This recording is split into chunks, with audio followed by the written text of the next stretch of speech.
Hey there, this is Logan with Cat Digital, and in this video, we're going to go over everything you need to know to get your practice telemedicine ready. So our goal is to create a quick, flexible, and highly functional system for practicing telemedicine. Now, you can view this as a long-term play in that it's something that you could use for years to come, or you can simply look at this as a quick response to our current COVID-19 situation. But either way, this is a great chance for you to try out telemedicine and see if it's something that you want to use in your practice long term. Before we get any further, I just want to quickly introduce myself. Like I said, my name is Logan, and I'm a digital marketer and former veterinary professional. So I've got a picture here of myself from a couple years ago, hanging out with some cats. And the system we're going to build today is one that I already use with my clients within my digital marketing agency. It's what I use to schedule meetings with prospects or existing clients. But it's also one that I believe will work for most practices. And that's based on my experience as a veterinary professional, where I was scheduling, managing, and just doing all the day-to-day things that go on in that type of environment. So just a quick overview of what we're going to talk about. So first off, we're going to look at VCPR and telemedicine. We're going to do a quick overview of our toolkit and look at how this system is going to work from a bird's eye view. Then we're going to go step by step through everything you need to do to set this up for both an individual practitioner, or if you want to schedule appointments for multiple doctors using a round robin system. We're going to look at both. And the last thing we're going to talk about is just how you can get the word out. Let's quickly talk about VCPR. Now, my quick disclaimer is I'm not a lawyer. This is not legal advice. I'm assuming you have done your due diligence in terms of what's allowed in your specific state or your specific local area. But I do want to point out one thing that has happened within the last couple days in March here from the FDA. So they have released a press release saying that they are going to adjust their enforcement of VCPR in certain situations. And here's a couple examples that they give. So the owner of a sick dog could share a video with a veterinarian. If needed, the veterinarian could then prescribe a drug not approved for use in dogs or for that illness. So extra label use. And the other scenario applies to a situation with food producing animals. So for the most part, this change from the FDA is probably not going to affect what you're going to be doing when it comes to telemedicine. In most cases, you're going to be working with existing clients where you already have an established VCPR. But as the COVID-19 situation continues to develop, that may change. And as of April 1st, the governor of Colorado, Jared Polis, has removed the requirement that VCPR has to be established by physically examining a patient. So in Colorado and likely in other states, if not now, then soon, you will actually be able to practice telemedicine with new patients and new clients. So make sure you're staying up to speed on what's going on as far as regulations in your specific area. And I really can't stress that enough because things are changing quickly. So let's move on. We're going to take a look at our toolkit. So here's what we're going to use to build our telemedicine process. So first off, we're going to need a calendar. So there's a lot of different calendars that you can use. Some of the most common ones that people are going to be using are Google Calendar, iCalendar, or Outlook. Now for our example and our walkthrough, we are going to be using Google Calendar. Then we're going to use a tool called Calendly. Now this is the front-facing side of things. This is where our clients are actually going to schedule time with your DVM team. Then to actually conduct the webcam meeting, we're going to use Zoom. Lastly, if we want to collect payments prior to the appointment, we can use Stripe or PayPal to do that. So that's going to depend on your individual practice and what you're doing right now. So this is a very simple overview of what this is going to look like. So you can see on the left here, we have our client and our patient. They are going to use Calendly to schedule an appointment. Then that appointment is going to push to our Google Calendar and also the client's Google Calendar or whatever calendar they're using. Then Calendly is also going to automatically set up an appointment for us in Zoom, attach it to the calendar. So all the client has to do is click that little button and they will connect with us immediately.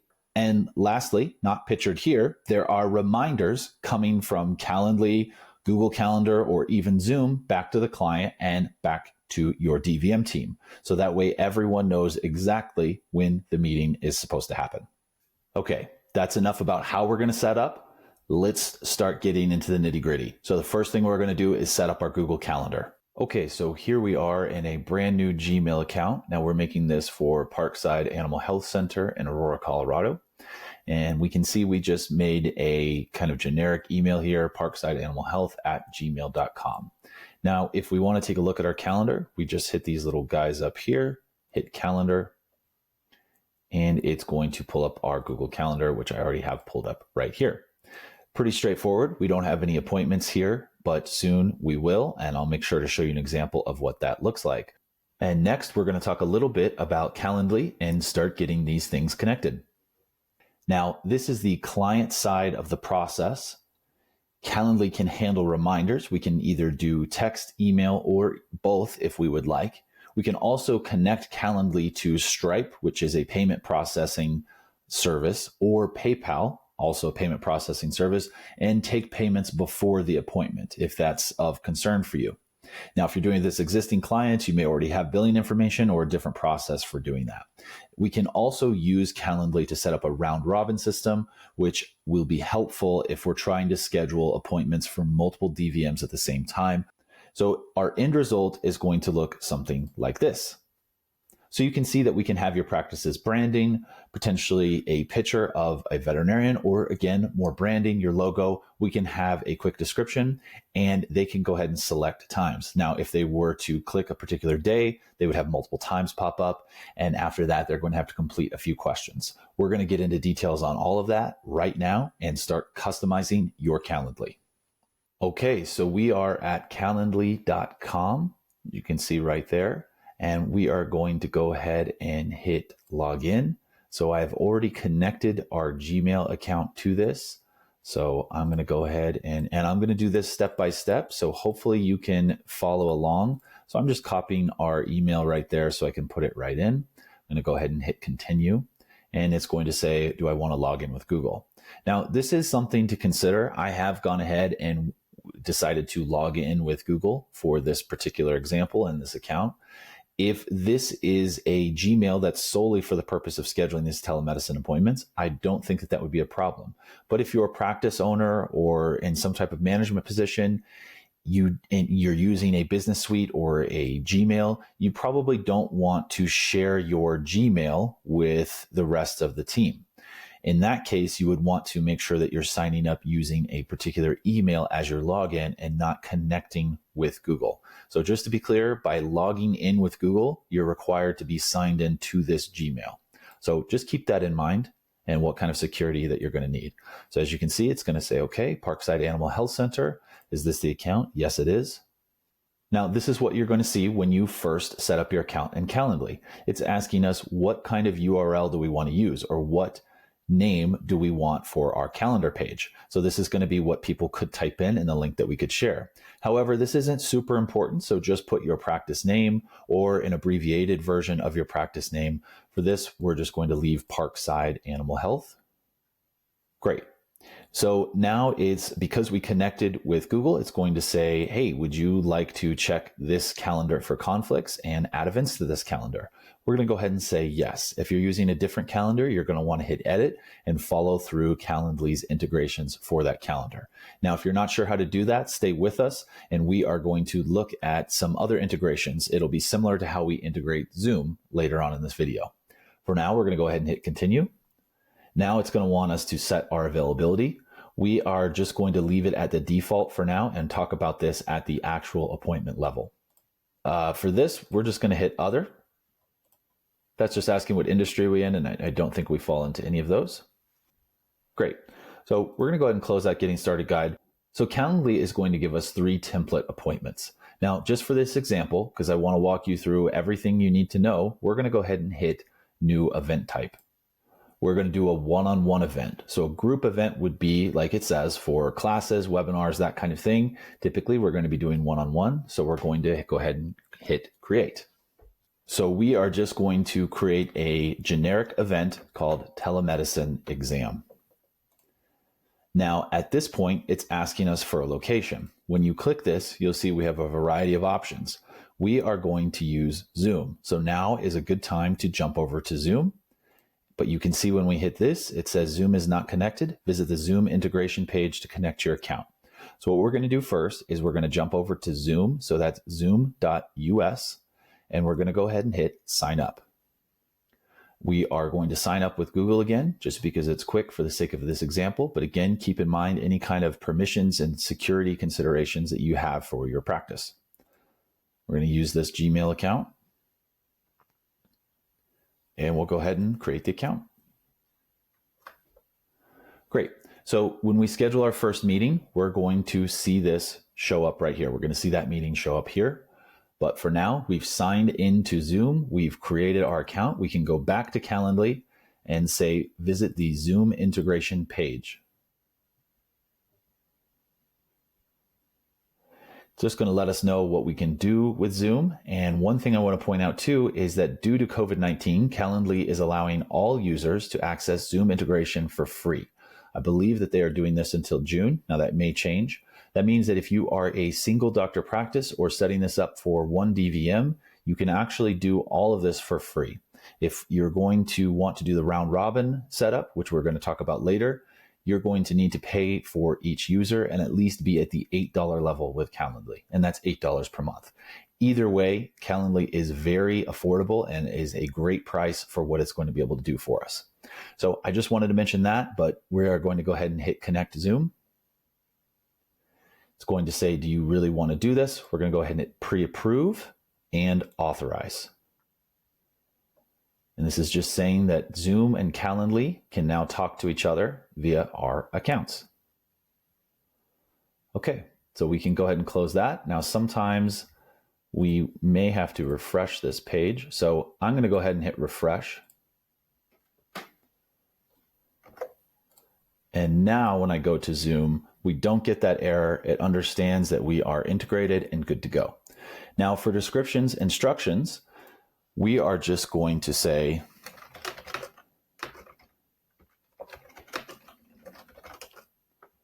this is a telemedicine appointment. Now, just for the sake of getting this done and showing you the process, that's all I'm going to write. However, I would indicate anything that they need to know. We're going to have questions later, but this would just be making sure the client fully understands that this is a remote exam. Don't show up to your practice. Anything else that you would want them to know. Here, we're just going to leave this as telemedicine exam. This is the URL, so you can see it's going to be Calendly, our main page, and then the address for this specific event type. We'll go ahead and pick a nice green here and hit next. Now, that's it for this top part. Now we need to decide when can people book this event. So you're going to decide the duration of this event. We're going to go ahead and say 30 minutes. Date range. So the default is scheduled over 60 rolling days. We definitely don't want that. So typically we're going to do over a period of rolling days, and we're going to do a much smaller increment. So this is just how far out can someone schedule this appointment. So for this example, we'll go ahead and do 10. So someone could schedule it 10 days out. Go ahead and set your time zone. And now it's time to set our availability. So the best way that I've found to do this is just to select the specific day. So just as an example, we're going to pick Monday. And let's say you're actually only available from 9 until noon. Now you can set this to March 23rd only. So just that specific date. Or you can apply to all Mondays. Or you can apply to specific days. Now, that's typically the best way to do that. And if something changes, you can go in here. But Calendly is also going to integrate with your calendar. So for example, let's say you schedule something on April 1st and you have a meeting. Calendly is going to see that and say, hey, you're no longer available on April 1st from 9 to 5. You're available at whatever other times are not booked based on your calendar. Okay, the next thing that we're going to do is select Advanced. Now, some of this is going to be important. So set the frequency of available time slots for your invitees. So typically we're going to want to match the same frequency as the duration of the meeting, but we may want to adjust the max number of events per day. So let's say you only want to see 4 appointments, we would put 4. So even though you may have the availability based on the schedule for 10, you can tell Calendly, stop showing my availability that day as soon as I have 4. Now, this is, I think, also very important. Use this to decide how far out someone can actually set an appointment. So if this was set to 1 hour, someone could schedule a 1 p.m. appointment with you at 11:55, which we may not want. So the default is 4 hours. If you're okay with that, then that's fine. We can leave it at that. Event buffers. So this just means how much time do you want between appointments. So if you set this to 0 and you have 30-minute appointments, Calendly will schedule you at noon, then 12:30, then 1. Whereas if you choose to have an event buffer, you can spread that out a little bit and prevent a situation where you have back-to-back-to-back appointments. That's all going to come down to preference. Okay, so now we're going to leave our availability just at the default. We've gone over how to change it. We're going to go ahead and hit next. Now, it is time to take a look at our invitee questions. So right here are the required questions that we will want people to answer. The default is name, email, and this generic fill in the blank. We're definitely going to want a few more options here. So for example, we are going to go ahead and put pet's name. We are going to make this required, and we will accept 1 line. We're going to go ahead and hit apply. Now I will want to move this up here. I'm going to go ahead and add another one. And we are going to say species. And again, 1 line, and this is also going to be required.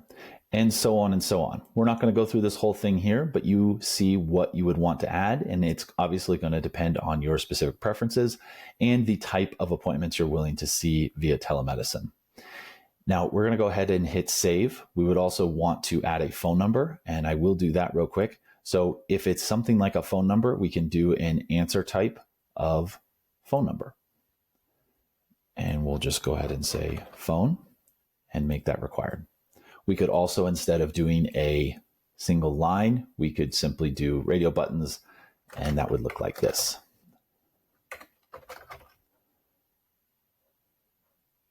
Go ahead and do that. So they could say cat, dog, or other. We could also have them fill in the blank to indicate what other species that is. So that is everything we need to do here. So we are going to go ahead and close this screen. Now, notifications and cancellation policy. For the most part, this is pretty straightforward, but Calendly does allow a lot of personalization. So right now we are doing calendar invitations. I'm actually going to switch to email confirmations and just show you how we could personalize this. So when I hit personalize, Calendly is going to show me what this email says. Now, I want to show you if, for example, we wanted to add the pet's name. So right now it's going to say, hi, invitee full name, your event name. So that would be telemedicine exam with your name is scheduled at this time and date. So then we have an event description, locations, questions, and answers. So let's say I wanted to add the pet's name. I would simply hit this little drop down here, these 2 arrows, and hit answer 1. Now, whatever they put for the pet's name is going to be there. So you could do something like the pet names exam with my name at this time of day is scheduled. So that way it feels a little bit more personal and not as much of an automated message. Now, the amount of personalization that you want to do is up to you. I highly suggest that any changes you make here, you test out by scheduling an appointment with yourself and taking a look at what that email actually says, because sometimes Calendly can be a little funky when it comes to spacing and how the spacings look here versus how they actually deliver. Now, I'm going to let you run through the rest of this, but you can set up email reminders. You can set up a follow-up email as soon as the appointment is over. And you can also set up text reminders.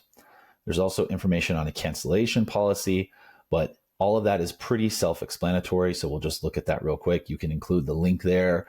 If you're charging clients, you may need to have a little bit more information on a cancellation policy. And by charging, I mean charging at the time of setting the appointment. So we're going to go ahead and close that out. The confirmation page, for the most part, we're just going to display the Calendly confirmation page. On the paid versions, we can redirect to an external site and do some more complicated marketing things there as far as tracking what users are doing. We're not too worried about that right now. Lastly, for collect payments, we can integrate our Stripe or PayPal accounts. And the way that that will work is at the time of scheduling the appointment, the user will have to provide payment. We are not going to set that up for this, but that is exactly where you would do it. And the integration is going to work very similar to how we set up Zoom. You're going to want to log into both. Calendly will bounce over to your payment processing account and take it from there. Okay, so now if we want to take a look at our page, we can go ahead and hit View Live Page. Now you can see it's looking a little bland. We've got some Calendly branding up there. We're going to fix all of that in just a moment, but we can see that our times are working. And this is what we would want to just test and make sure. We can also see that they're scheduling 10 days out and not anything crazy like 60 days or something like that. And we can just click through here and say, yep, okay, that looks right. That's what we said we wanted to do, and go from there. So let's talk about how we can make this look a little bit more in line with our brand. We are making this for Parkside Animal Health Center. So this is their website, and we definitely want to include their logo, for example. So we're going to go over here, back to Calendly. We're going to hit Account Settings. And the first thing we're going to do is upload a picture. Now you want to use a picture of yourself. If possible, we'll use a picture of Dr. Eisenhower here and see how this goes. And it's not ideal. We'll try to get our pup's face in there. So something like that. And we'll go ahead and apply. I think that looks pretty good. And we're going to go ahead and hit Save Changes.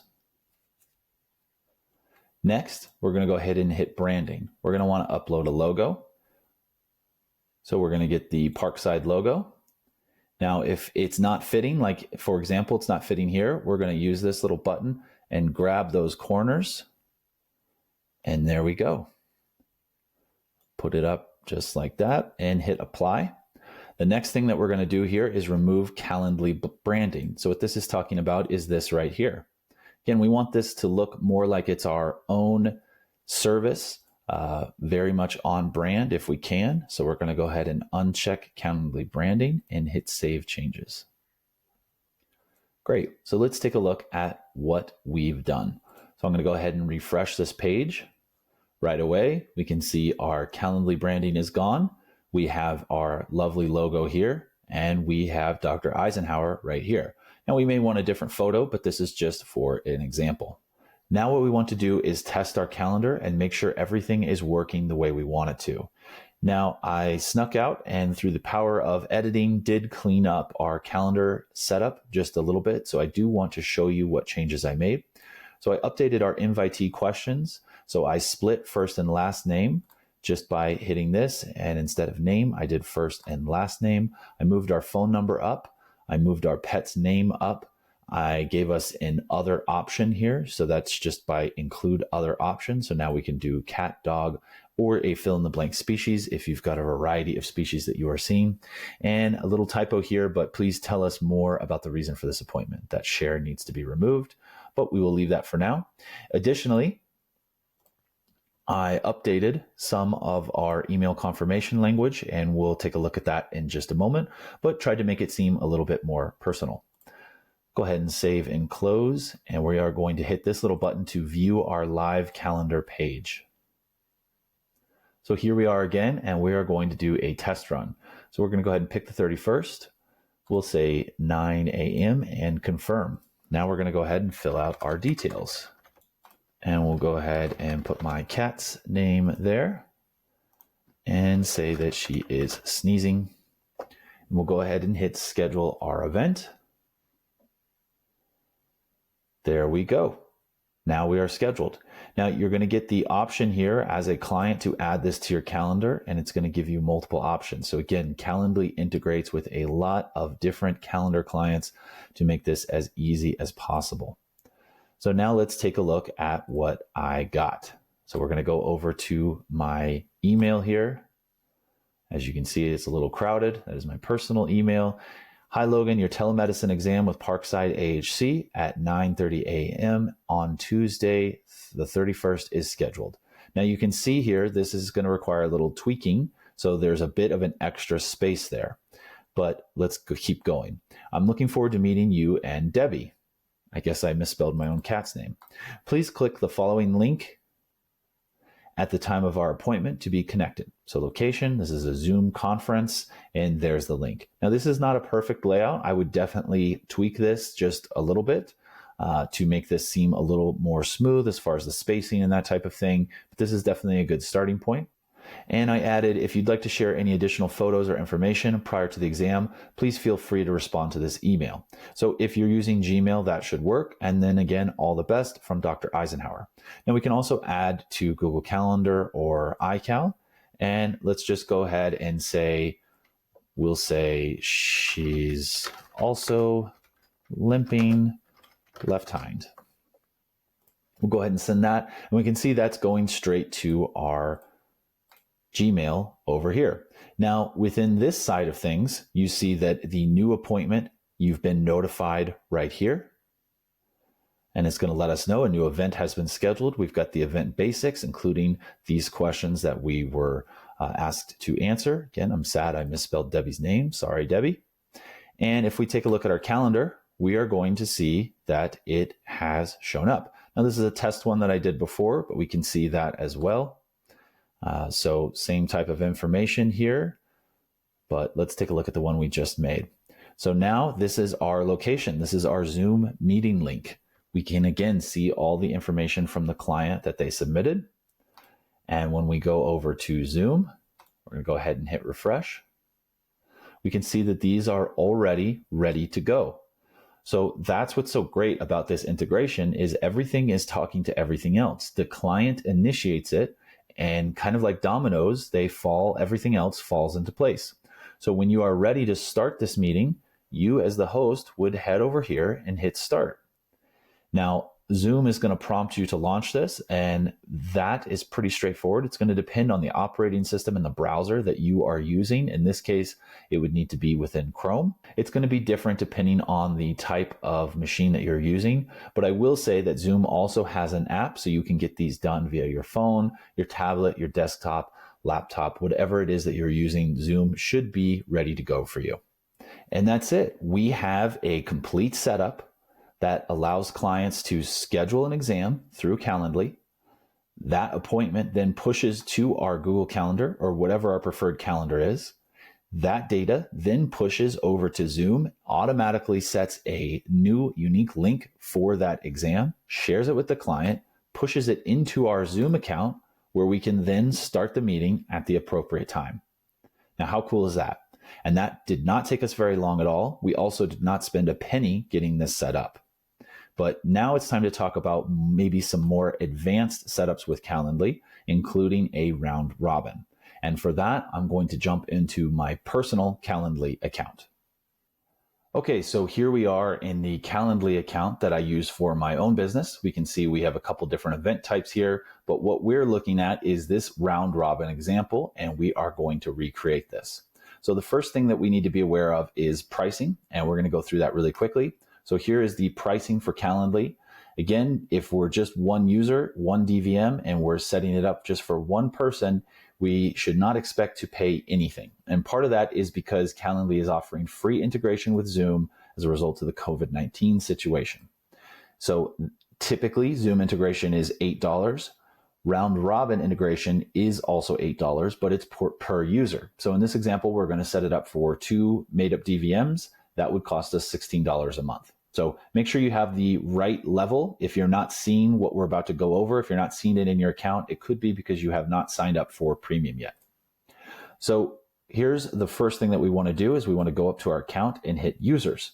That's going to take us to this screen. We would then hit new user. You can see I've already put in 2 users here. And on this screen, we would add the user's email. Calendly is then going to send them an invite and ask them to sign up. That's going to get them their own user level account within Calendly. The next thing that we would want to do is hit New Team up here in the corner. And I apologize, it's going to take a second to load while I am recording. So we're going to do example DVM team.